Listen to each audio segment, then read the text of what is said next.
الحمد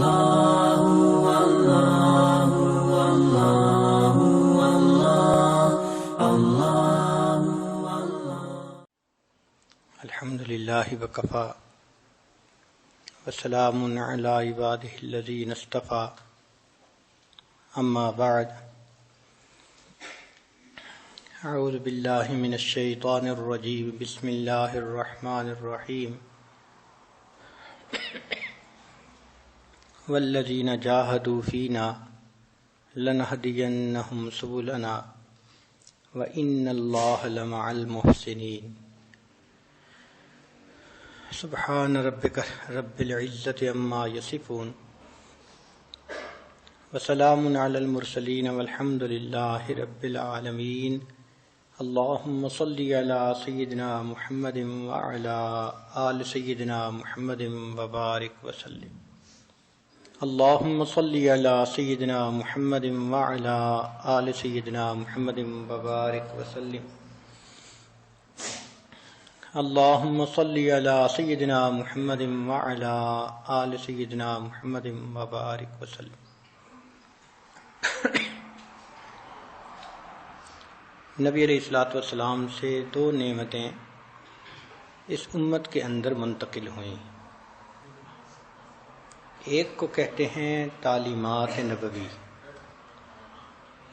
وہ باتیں جو نبی علیہ الصلوۃ والسلام نے خود فرمائیں یا عمل کر کے دکھایا یا کسی کے عمل پر سکوت فرمایا، ان کو کہتے ہیں تعلیمات نبوی. اور ایک تھیں کیفیات نبوی. تعلیمات نبوی کلام کے ذریعے منتقل ہوئیں، سماع کے ذریعے. صحابہ نے باتیں سنی، پھر انہوں نے آگے تابعین کو سنائی، انہوں نے تبع تابعین کو، اور امت میں یہ اس طرح آگے چلتی گئی. جو کیفیات نبوی تھیں وہ دل سے دل میں منتقل ہوئی. صحابہ رضی اللہ تعالیٰ عنہم نبی علیہ السلام کی صحبت میں حاضری دیتے تھے تو ان کے دل نبی علیہ الصلوۃ والسلام کی ان باطنی کیفیات کو اخذ کرتے تھے. ہو بہو جیسے مقناطیس کی صحبت میں رہ کے لوہا مقناطیس بن جاتا ہے، صحابہ رضی اللہ عنہم کو بھی وہ مقناطیسیت ملتی تھی. اس لیے وہ بھی اپنی کیفیت پہ ہر وقت نظر رکھتے تھے.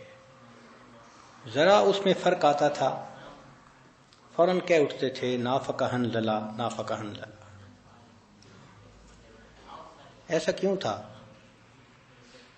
وہ اس لیے کہ نبی علیہ الصلوۃ والسلام کی مبارک صحبت میں جو ان کو کیفیات میں ایک جذبہ محسوس ہوتا تھا، تو گھر میں بھی بچوں میں آ کے بالکل وہی کیفیت تو نہیں ہوتی تھی. تو وہ سمجھتے تھے کہ شاید یہ نفاق ہے، تو کہتے تھے کہ نافقہ حنظلہ. پھر نبی علیہ السلام نے بات سمجھائی کہ یہ کیفیت اگر ہر وقت ہو پھر تو فرشتے تم سے راستوں میں مصافحہ کریں. علماء نے اس کا بہت خوبصورت جواب لکھا ہے. وہ فرماتے ہیں کہ جب 14ویں کا چاند ہوتا ہے تو سمندر کے اندر تلاطم ہوتا ہے، پانی کی لہریں 20-20 فٹ اوپر اٹھتی ہیں. اور جب پہلی کا چاند ہوتا ہے تو سمندر بالکل خاموش ہوتا ہے. اس کی وجہ کیا کہ جب 14ویں کا چاند ہوتا ہے تو اس وقت چاند پانی کو اپنی طرف کھینچتا ہے، اس کی گریویٹیشنل فورس ہے، اس وجہ سے تلاطم. ورنہ پانی تو وہی ہے جو ہے. جب چاند نہیں ہوتا تو وہ خاموش نظر آتا ہے، جب چاند سامنے ہوتا ہے تو مد و جزر ہوتی ہے. ہو بہو صحابہ رضی اللہ عنہم کی یہ حالت تھی کہ ان کے دل میں ایمان تو وہی تھا، لیکن جب کبھی وہ 14ویں کے چاند کے پاس عرب کے چاند کی خدمت میں حاضری دیتے تھے تو مد و جزر ہوتی تھی. پھر ایمان کی ایک عجیب لذت ہوتی تھی، ایک کیفیت ہوتی تھی ان کے اوپر. جب گھروں میں جاتے تھے تو وہ نہیں ہوتی تھی. پانی کی مقدار جیسے سمندر میں وہی ہوتی ہے تو ان کا ایمان بھی وہی تھا. مگر صحبت کی برکت تھی، اور صحابہ اس کو محسوس کرتے تھے، صحبت کو۔ اس لیے ابو ہریرہ رضی اللہ عنہ فرمایا کرتے تھے کہ میں نے نبی علیہ الصلوۃ والسلام سے علم کے 2 برتن حاصل کیے۔ میں نے نبی علیہ الصلوۃ والسلام سے علم کے 2 برتن حاصل کیے، ایک علم میں تم لوگوں میں پھیلاتا ہوں، اور اگر دوسرا علم پھیلاؤں تو گلے پر چھری پھر جائے۔ وہ علم معرفت تھا جو انہوں نے حاصل کیا تھا، اور اس کو وہ ہر ایک کے سامنے نقل نہیں کرتے تھے۔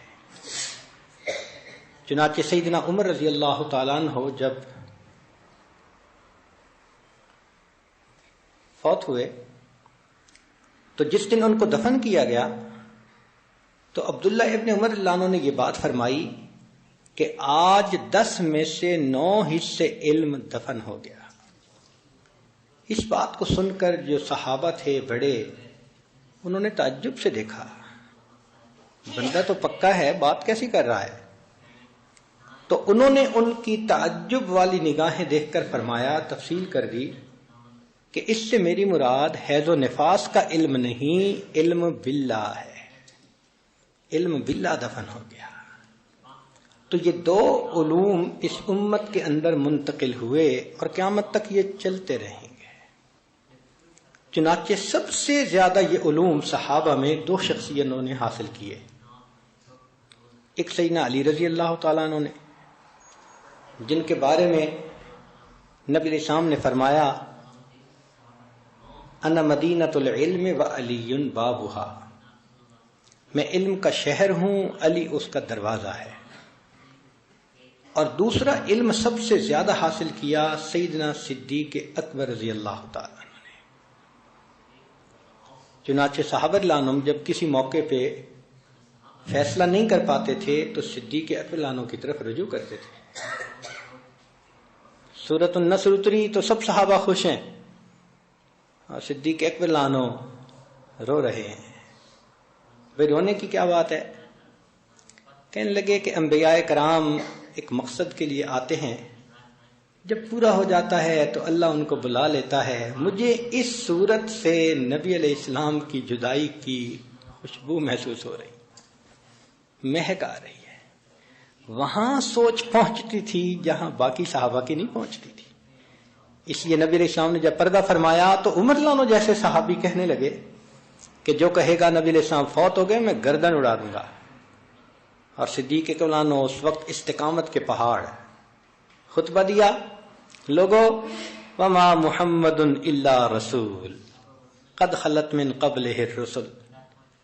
صحابہ رضی اللہ عنہ کہتے ہیں گو ہم یہ آیتیں پڑھتے تھے لیکن اس وقت یوں لگ رہا تھا کہ شاید ابھی ہمارے اوپر یہ نازل ہو رہی ہے۔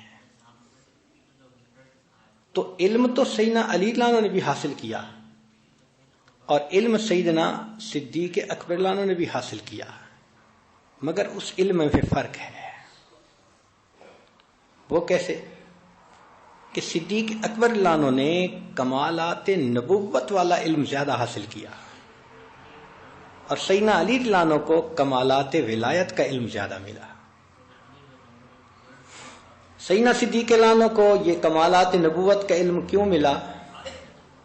اس لیے کہ وہ عشق و محبت میں سب صحابہ سے نمبر لے گئے تھے، بازی لے گئے تھے، عاشق صادق تھے نبی علیہ السلام کے۔ عشق کے جس رتبے پر وہ پہنچے صحابہ سے کوئی دوسرا نہ پہنچ سکا۔ اس لیے مختلف صحابہ اپنی اپنی پسندیدہ چیزیں بتاتے ہیں۔ صدیق اکبر عنہ کہتے ہیں اللہ کے حبیب صلی اللہ علیہ وسلم مجھے بھی 3 چیزیں بہت پسند ہیں۔ کیا؟ آپ کے چہرے انور کی طرف دیکھتے رہنا، آپ کے اوپر اپنے مال کو خرچ کرنا، اور اپنی بیٹی آپ کے نکاح میں پیش کرنا۔ تینوں کا مرکز اور محور نبی علیہ السلام کی ذات بابرکات ہے۔ تو یہ عشق کا مقام تھا ان کو حاصل، جس میں وہ بازی لے گئے۔ نبی علیہ السلام نے خود ارشاد فرمایا کہ مجھے ابوبکر صدیق کے مال نے جتنا فائدہ دیا کسی اور کے مال نے اتنا فائدہ نہیں دیا، بلکہ عجیب بات فرمائی کہ میں نے سب کے احسانات کے بدلے دے دیے، ابو بکر تیرے احسان کا بدلہ اللہ دے گا۔ وہ ہستی جس کا قرآن کے ایک ایک لفظ پر کامل عمل ہے، جو جانتے ہیں کہ حل جزاء الاحسان الا الاحسان، انہوں نے احسان کا بدلہ چکانے میں کتنی کوشش کی ہوگی، مگر احسان کرنے والے تیری قسمت پہ قربان جائیں کہ اللہ کے حبیب صلی اللہ علیہ وسلم کو فرمانا پڑا، ابو بکر تیرے احسان کا بدلہ اللہ دے گا۔ اس لیے محبوب صلی اللہ علیہ وسلم کا حکم، پورا کا پورا مال لا کے قدموں میں ڈال دیا۔ عمر لانو کہتے ہیں کہ جب نبی علیہ الصلوۃ والسلام نے جہاد میں اپنا مال خرچ کرنے کا حکم دیا تو میں بہت خوش تھا کہ آج تو میں صدیق اکبر سے نمبر لے جاؤں گا، کیونکہ میرے پاس مال زیادہ تھا۔ مگر تو بات ہی کچھ اور بنی۔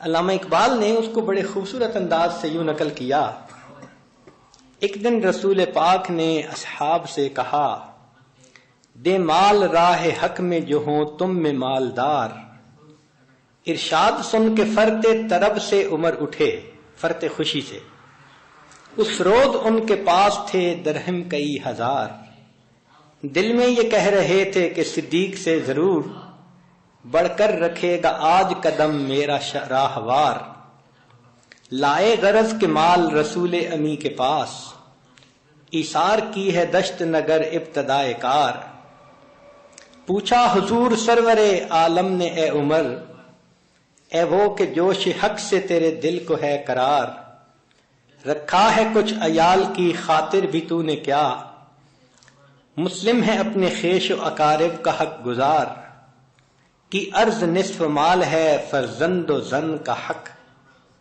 باقی جو ہے وہ ملت بیضا پہ ہے نثار۔ اتنے میں وہ رفیق نبوت بھی آ گیا، سبحان اللہ، اتنے میں وہ رفیق نبوت بھی آ گیا، جس سے بنائے عشق محبت ہے استوار، لے آیا اپنے ساتھ وہ مرد وفا سرشت، ہر چیز جس سے چشم جہاں میں ہو اعتبار، بولے حضور چاہیے فکر عیال بھی، کہنے لگا وہ عشق و محبت کا رازدار، اے تجھ سے دیدہ و مہو انجم فروغیر، اے تیری ذات باعث تکوین روزگار، پروانے کو چراغ ہے بلبل کو پھول بس، صدیق کے لیے ہے خدا کا رسول بس۔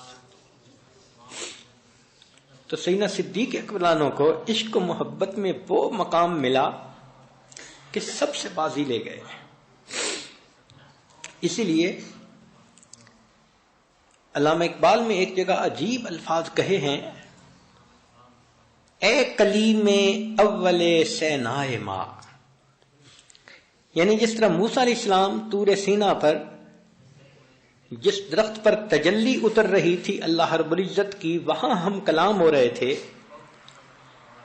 تو وہ کہتا ہے کہ میرے طور سینا تو نبی علیہ الصلوۃ والسلام ہے، ان پر بھی تو اللہ کی تجلی اتر رہی ہے، اور اے ابو بکر تو اس کا اول کلیم ہے، اے کلیم اول سینائے ماں۔ جی اس وجہ سے سیدنا صدیق اکبر رضی اللہ عنہ کو کمالات نبوت کے علوم زیادہ منتقل ہوئے ہیں۔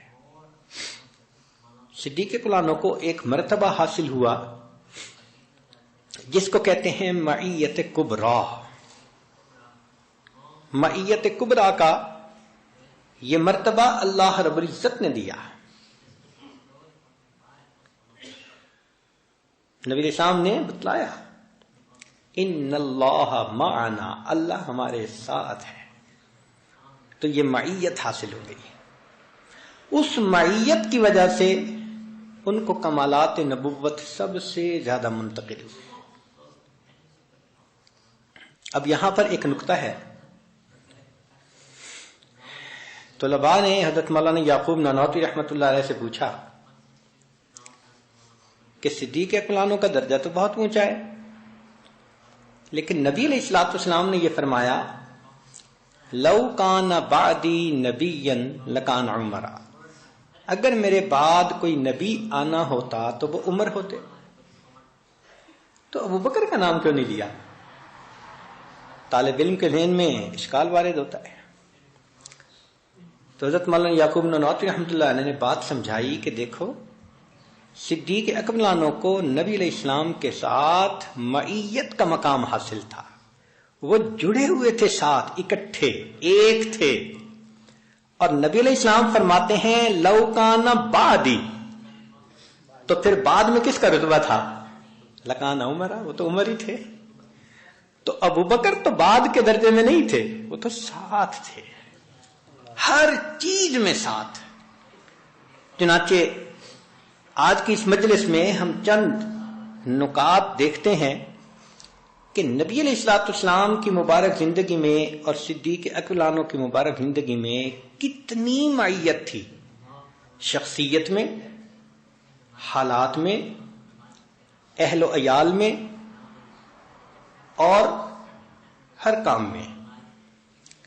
چنانچہ اخلاق ایسے تھے کہ جب نبی علیہ الصلوۃ والسلام غار حرا سے واپس آئے تو آپ کی اہلیہ خدیجۃ الکبریٰ رضی اللہ تعالی عنہا نے کہا انک لتصل الرحم وتحمل الکل وتکسب المعدوم وتقرئ الضیف وتعین علی نوائب الحق۔ تو نبی علیہ الصلوۃ والسلام کی کچھ خاص صفات گنوائیں کہ ان صفات کی وجہ سے کلا ما یخزیک اللہ ابدا، اللہ آپ کو ضائع نہیں ہونے دیں گے۔ اب یہ بات نبی علیہ الصلوۃ والسلام کی اہلیہ صاحبہ فرما رہی ہیں، تو انہوں نے نبی علیہ السلام کی شخصیت میں یہ چیزیں خاص دیکھیں۔ ادھر ابوبکر صدیق لانو کا معاملہ دیکھو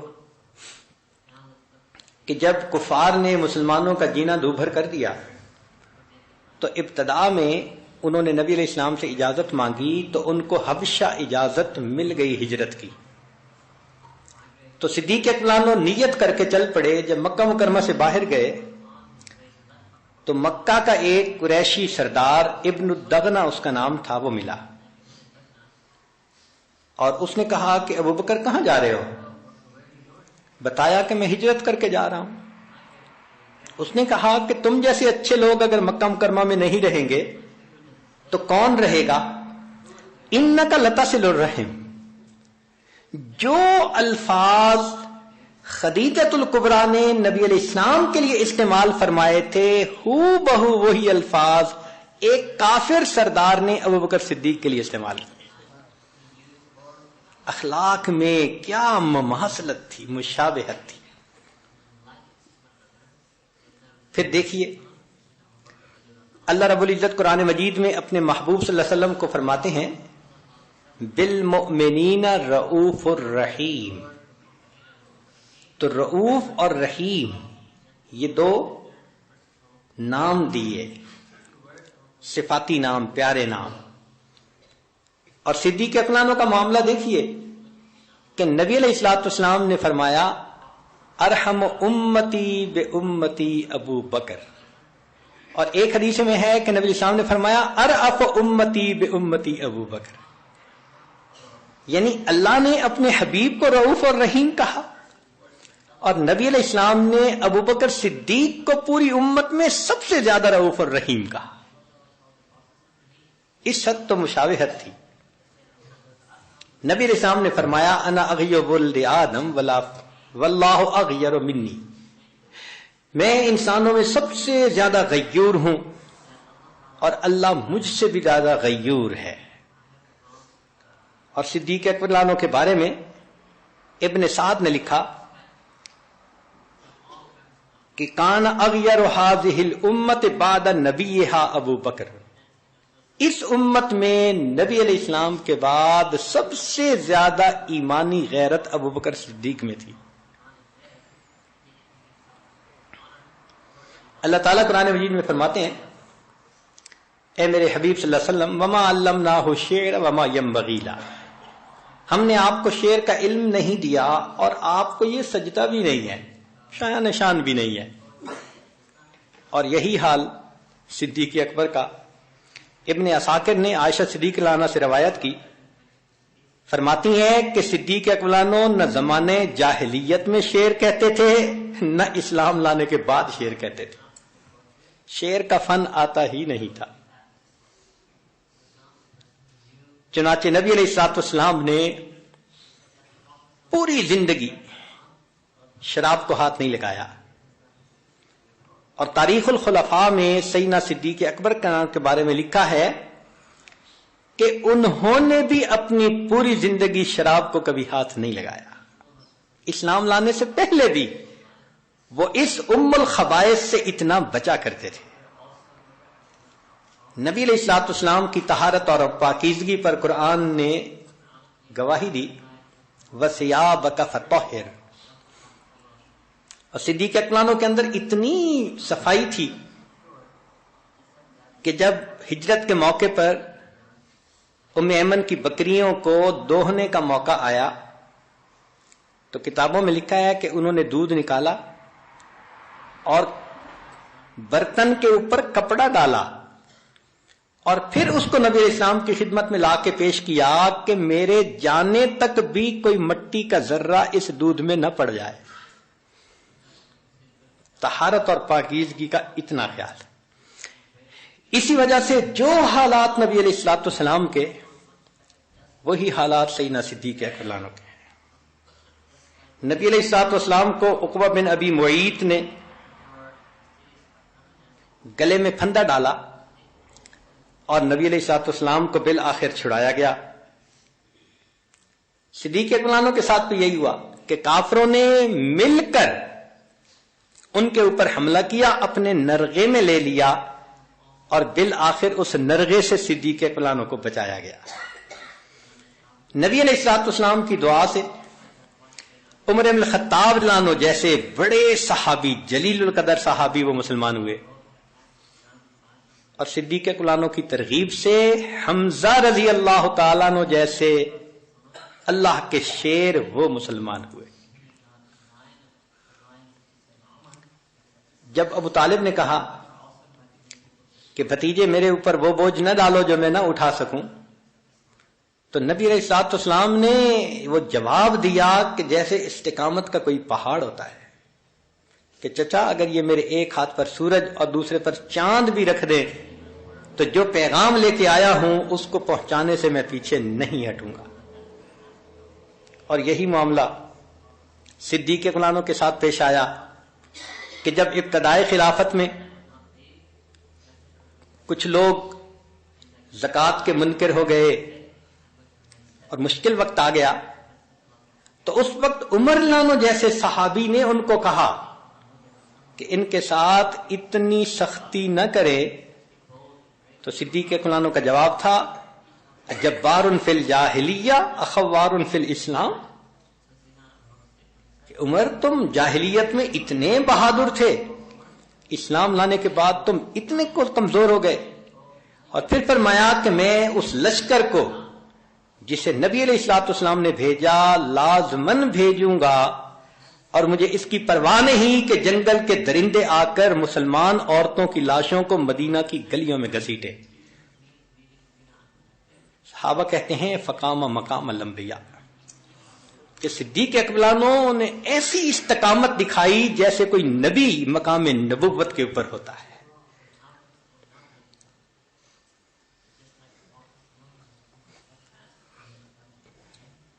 چنانچہ اللہ رب العزت فرماتے ہیں ثانی اثنین اذ ہما فی الغار، دو میں سے دوسرا، تو اللہ تعالیٰ نے اپنے حبیب کو دو میں سے دوسرا کہا، اور نبی علیہ السلام نے صدیق اکبر کو یہی کہا ما ظنک باثنین اللہ ثالثہم۔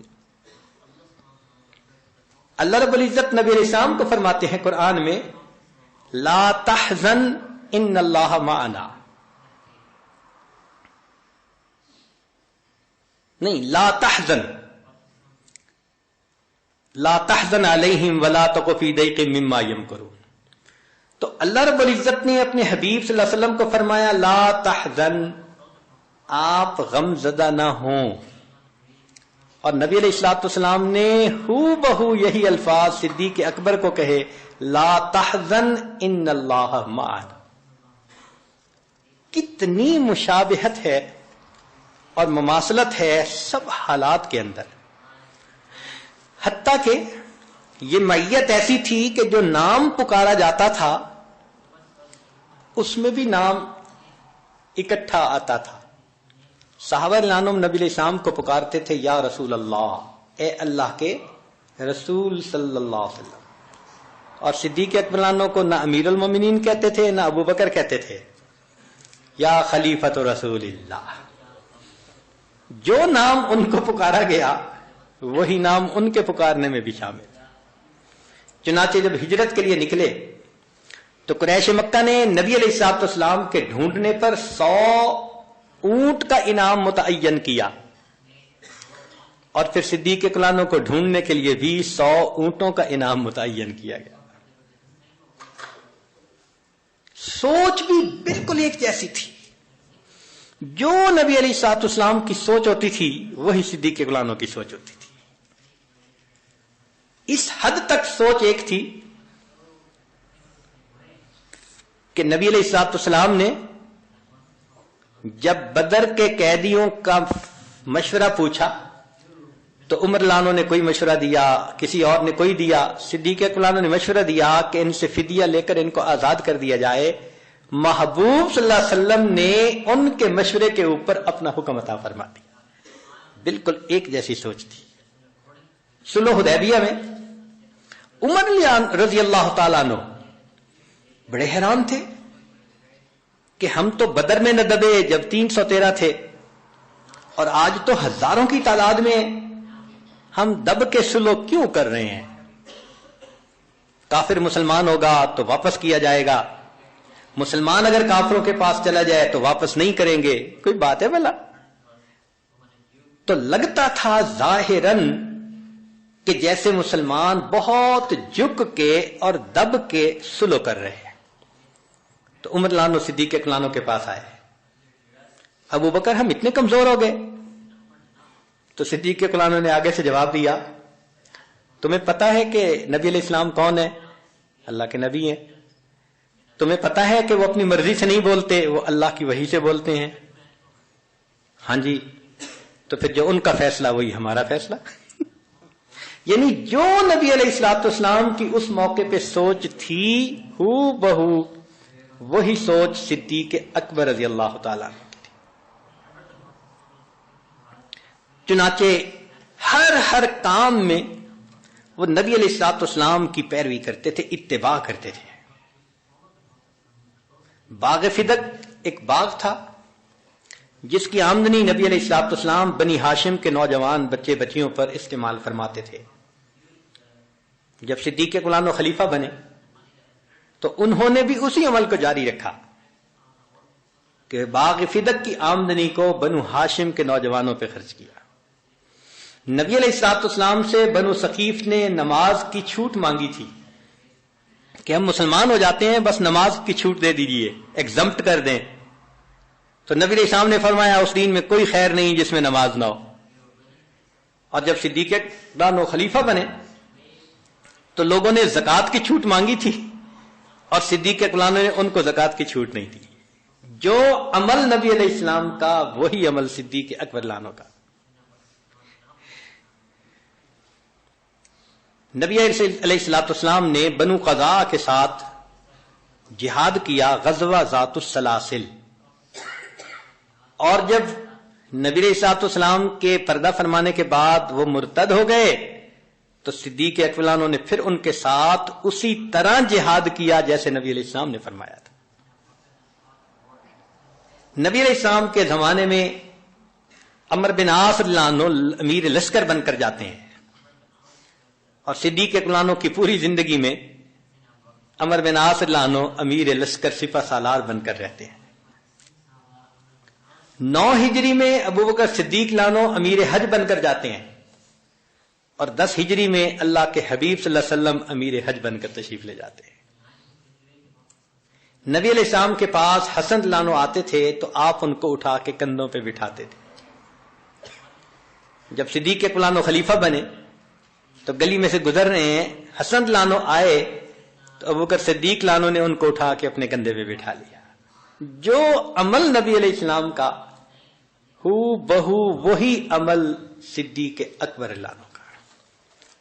اور یہ صرف معیت یہاں تک نہیں تھی, خاندان کے افراد میں بھی حالات کی مشابہت تھی.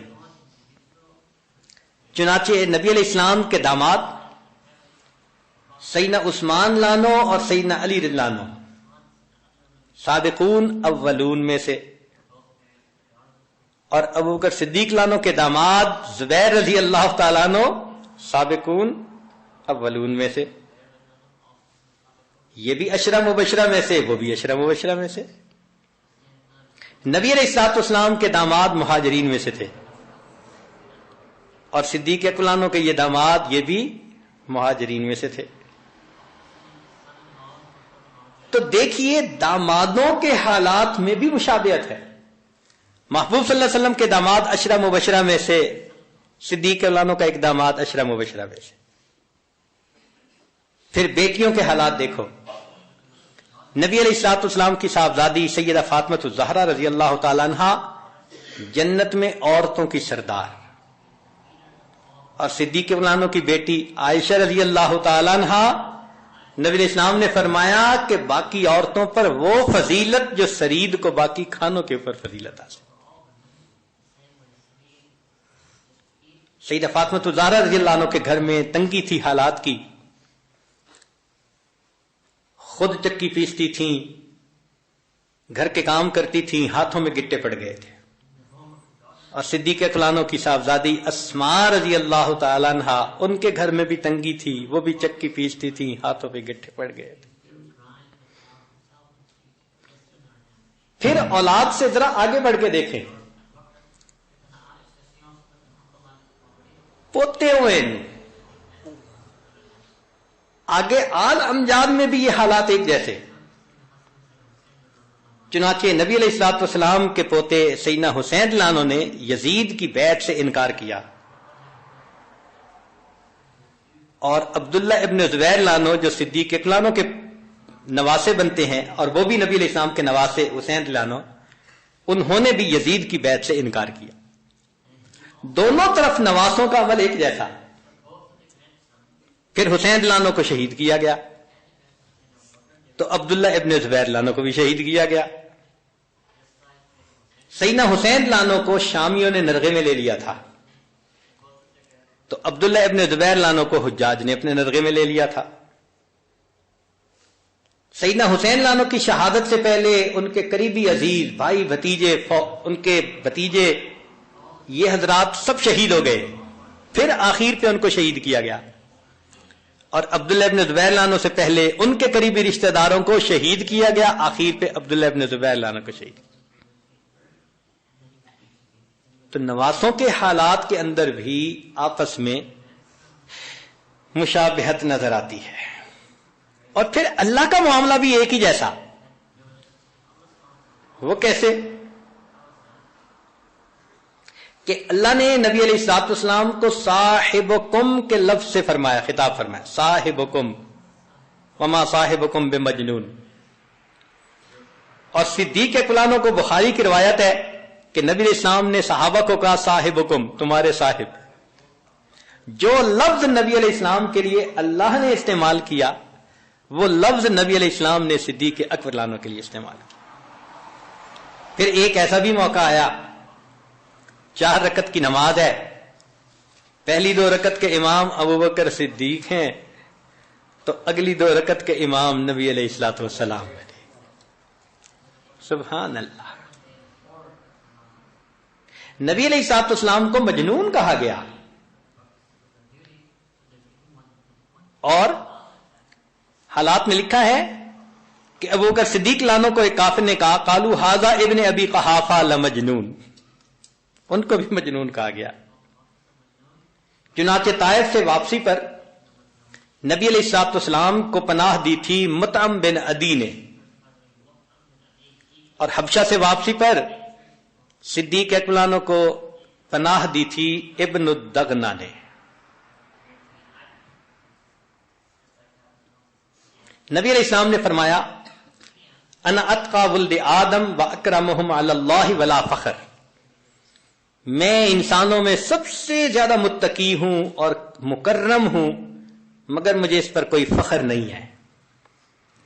اور صدیق اکبر عنہ کو اللہ یہ لقب دے رہے ہیں وَسَيُجَنَّبُهَا الْأَتْقَى، اور مفسرین سب متفق ہیں کہ یہ اتقا کا لفظ صدیق اکبر عنہ کے لیے استعمال ہوا. اور ان اکرمکم عند اللہ اتقاکم، جو اتقا ہے وہی اکرم بھی ہے. اللہ کے پیارے حبیب صلی اللہ علیہ وسلم کو اللہ تعالیٰ فرماتے ہیں وَلَسَوْفَ يُعْطِيكَ رَبُّكَ فَتَرْضَىٰ، تیرا رب تجھے اتنا دے گا کہ تو راضی ہو جائے گا.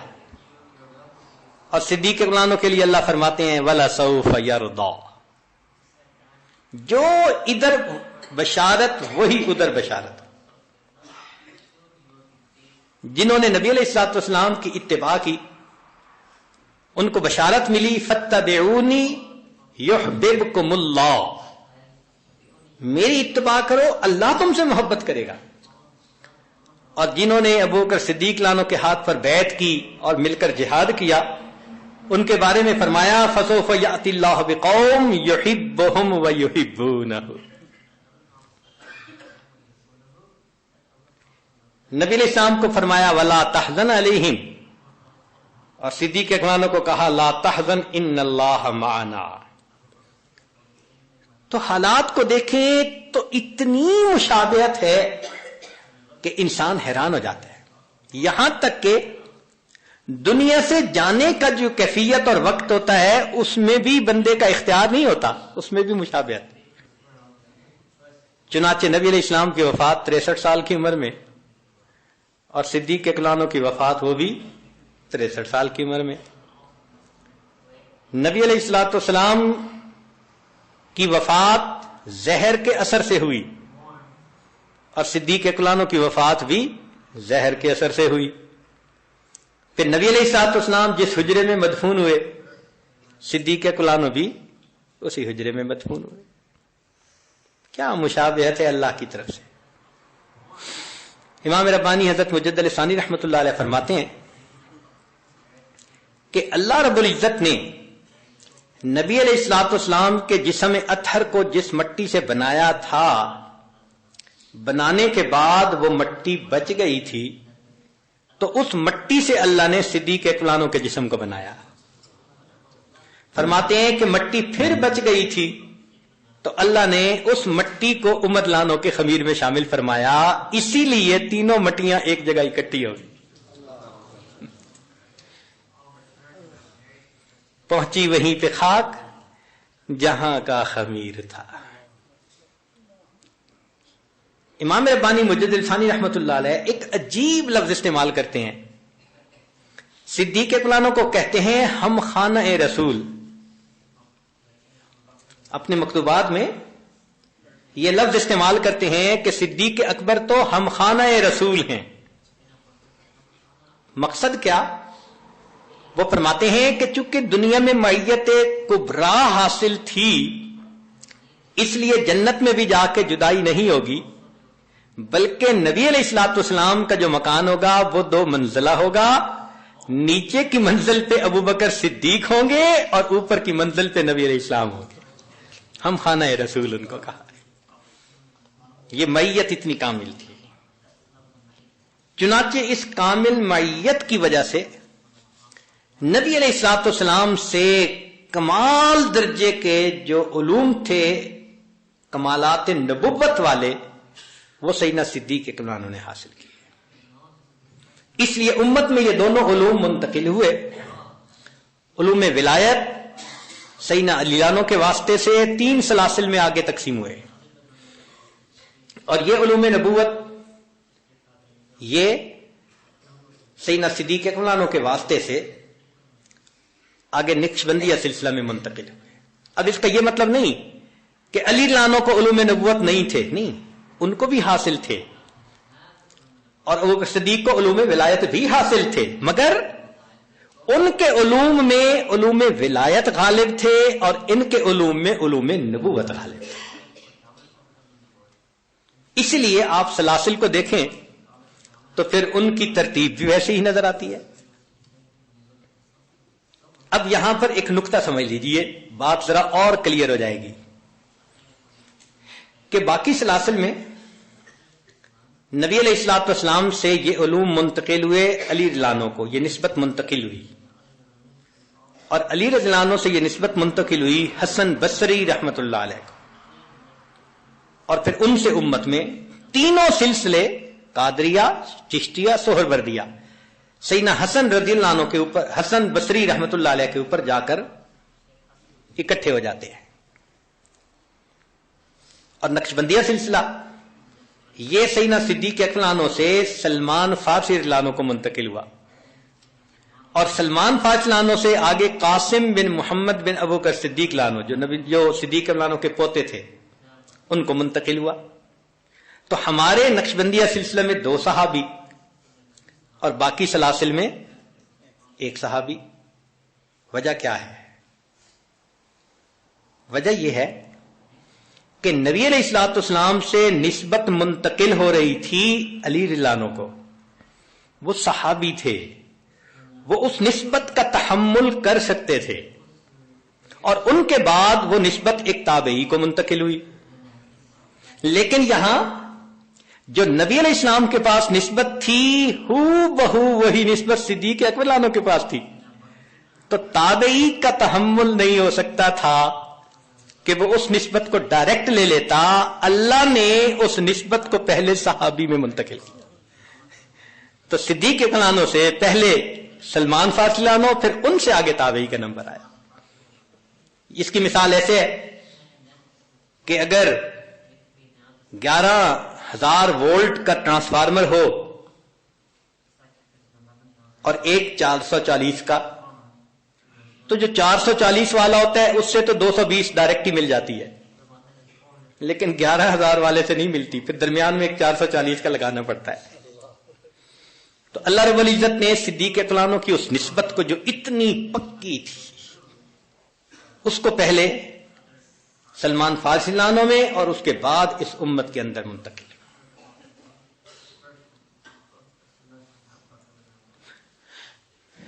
چنانچہ دوسرے سلاسل کے جتنے سالکین ہیں کاملین، اس سلسلے کے جو سالکین جو اکابر گزرے کاملین، مگر ہر پھول کا اپنا اپنا رنگ ہوتا ہے. ان سالکین کے اندر ولایت کے سلوک کے آثار زیادہ نظر آتے ہیں، اور ہمارے اس سلسلے کے جو سالکین ہیں ان میں کمالت نبوت کے آثار زیادہ نظر آتے ہیں. چنانچہ اگر آپ واقف ہیں بزرگوں سے جو اس سلسلے میں تھے اور نقشبندیہ سلسلے میں تھے، تو ان کے درمیان تھوڑا سا جائزہ لیں تو آپ کو بہت آسانی سے یہ بات سمجھ آ جائے گی. سلوک ولایت میں جو لوگ ہوتے ہیں وہ کھانے پینے میں تکلفاً کمی کرتے ہیں، اور جو سلوک نبوت ہے نقشبندی حضرات جو ہیں وہ جو ملتا ہے اللہ کی نعمت سمجھ کے کھا لیتے ہیں، تکلفاً کمی نہیں کرتے. ہمارے ہاں جو بیعت ہوتا ہے تو اس کو حکم نہیں ہوتا کہ تم نے 3 لقمے کھانے ہیں، زیادہ نہیں کھا سکتے. نقشبند رحمت اللہ علیہ سے کسی نے پوچھا تھا کہ حضرت میں کتنا کھاؤں؟ انہوں نے فرمایا تھا بھئی تو اچھا کھا اور کام اچھی طرح کر.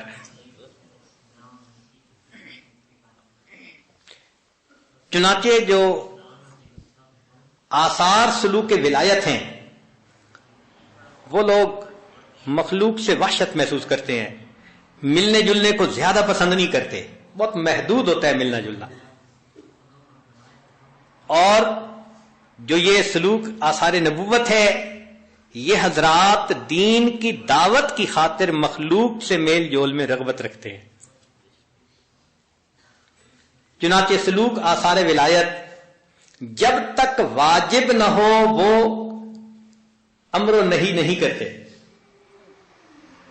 اور سلوک نبوت والے یہ امر و نہی کو زندگی کا شعار بنا لیتے ہیں۔ چنانچہ آثار ولایت میں عبادت میں لذت و شوق غالب ہوتی ہے، اور آثار سلوک نبوت میں یہ حکم الہی سمجھ کر ادب کے ساتھ عبادت کر رہے ہوتے ہیں۔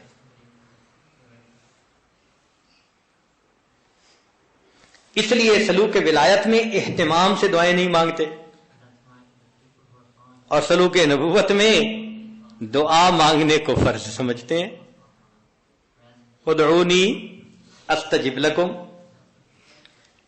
سلوک ولایت کے آثار والے اسباب ظاہری کو ترک کر دیتے ہیں، لیکن جو سلوک آثار نبوت والے ہیں وہ نسبتاً زیادہ اسباب کو اختیار کرتے ہیں۔ جیسے نبی علیہ السلام نے احد کے میدان میں 2 زرہیں استعمال فرمائی تھیں۔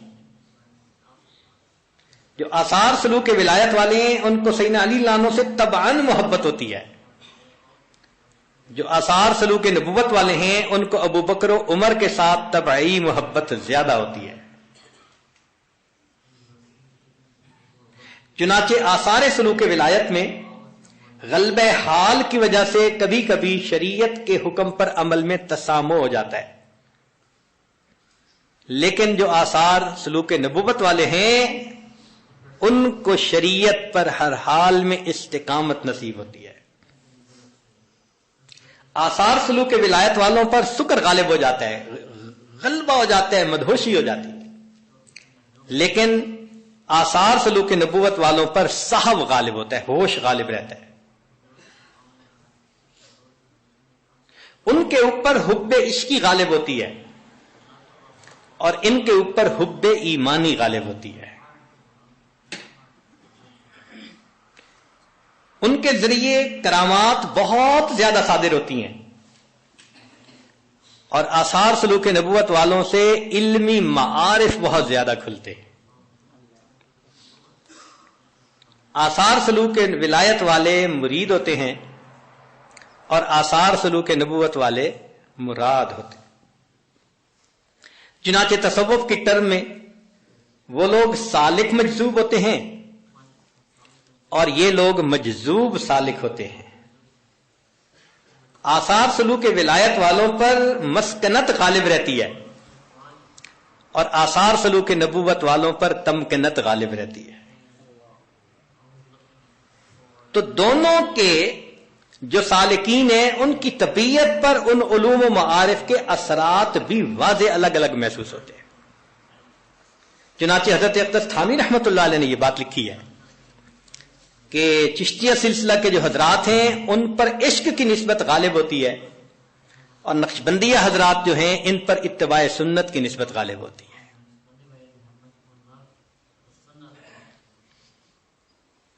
تو سیدنا صدیق اکلانو سے جو نسبت منتقل ہوئی وہ نسبت اتباع سنت کے ذریعے سے جلدی حاصل ہوتی ہے، جبکہ بقیہ مشائخ نے فرمایا کہ ہم مجاہدہ نفس کے ذریعے سے نسبت کو طے کرواتے ہیں۔ ہمارے ہاں ایک ہی کام ہوتا ہے کہ ہر کام کو سنت کے مطابق کرو، اور یہ دیکھیں تو سب مجاہدوں سے حقیقت میں بڑا مجاہدہ ہے۔ بہرحال سلوک کمالات نبوت ہو یا ولایت، مقصود دونوں کا ایک ہے، منزل ایک ہے، اور وہ کیا ہے کہ من اتنا صاف ہو جائے کہ انسان کی معصیت سے جان چھوٹ جائے۔ شریعت کے اوپر استقامت کے ساتھ اتباع والی زندگی نصیب ہو جائے۔ اللہ تعالیٰ فرماتے ہیں ما یرید اللہ لیجعل علیکم من حرج ولکن یرید لیطہرکم ولیتم نعمتہ علیکم لعلکم تشکرون۔ حضرت اقدس تھانوی رحمۃ اللہ سے پوچھا گیا کہ تصوف کا مقصود کیا ہے؟ انہوں نے فرمایا کہ انسان کے انگ انگ سے گناہوں کا کھوٹ نکل جائے۔ تو اصل مقصود تو اللہ کو راضی کرنا ہے نا۔ ایک نقشبندی بزرگ تھے، کسی نے پوچھا کہ حضرت تصوف کا مقصود کیا ہے؟ انہوں نے کہا بھائی نہ تو رونا ہے نہ رلانا ہے، نہ رونا ہے نہ رلانا ہے، نہ اڑنا ہے نہ اڑانا ہے، ہم نے تو روٹھے یار کو منانا ہے۔ یہ مقصود ہے اس کا، اللہ راضی ہو جائے۔ تو صحیح بات ہے کہ جو آدمی ان دونوں میں کسی ایک پر بھی محنت کرے گا اللہ تعالیٰ اس کے دل کو صاف کریں گے۔ رب کریم ہمیں محنت کرنے کی توفیق عطا فرمائے۔ حضرت حاجی امداد اللہ مہاجر مکی رحمۃ اللہ علیہ وہ شخصیت ہیں کہ جن میں دونوں نسبتیں جمع ہو گئی تھیں۔ پہلے وہ نقشبندی سلوک میں بیعت تھے، مولانا عبد الرحیم رحمۃ اللہ علیہ دہلی کے تھے، پھر ان کو خلافت بھی مل گئی تھی، لیکن شیخ کی وفات ہوئی تو ان کی عمر 17 سال تھی۔ تو حضرت حاجی صاحب نے کہا کہ میری عمر چھوٹی ہے، میں سائے کے بغیر نہیں رہ سکتا۔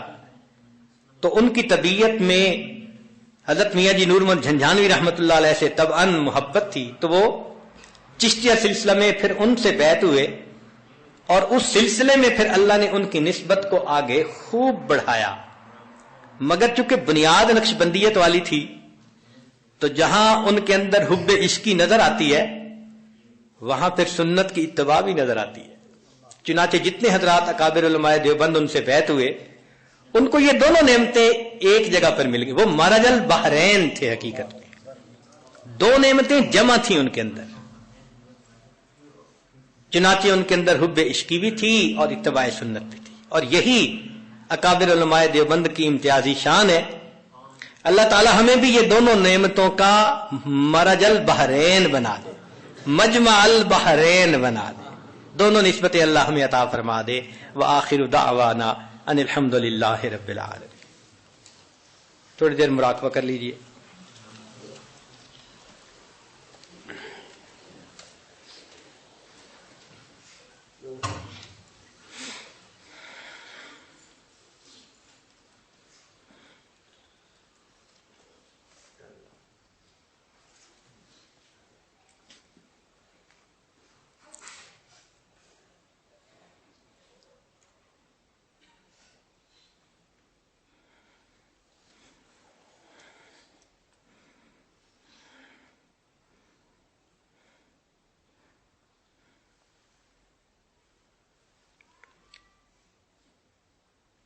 یہ تصور کیجئے اللہ رب العزت کی رحمت آ رہی ہے، دل میں سما رہی ہے، دل کی ظلمت اور سیاہی دور ہو رہی ہے، اور دل کہہ رہا ہے اللہ اللہ اللہ۔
لا الہ الا اللہ محمد رسول اللہ. دعا کر لیجئے.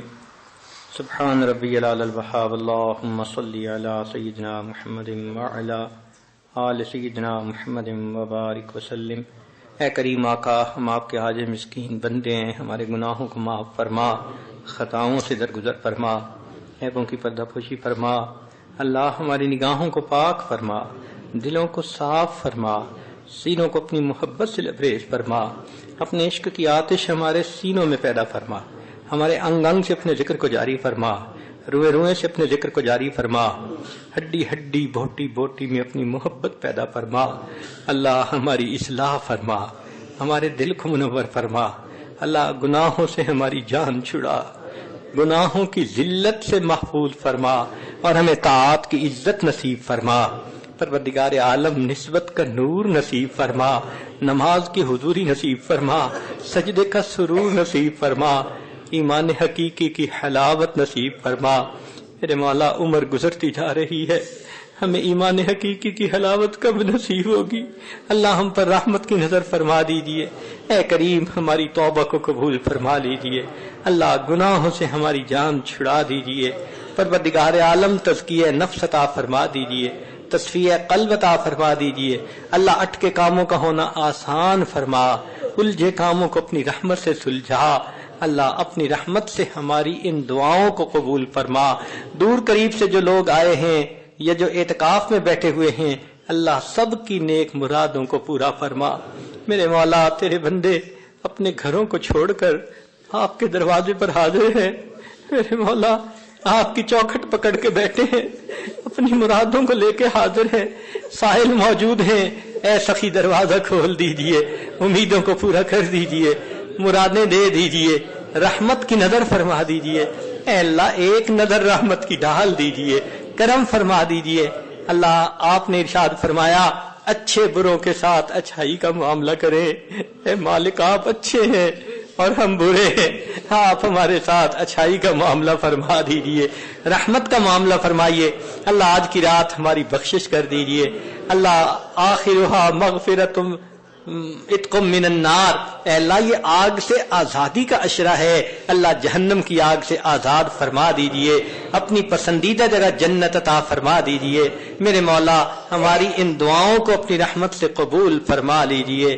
صلی اللہ تعالی علی خیر خلقہ سیدنا محمد وآلہ واصحابہ اجمعین برحمتک یا ارحم الراحمین.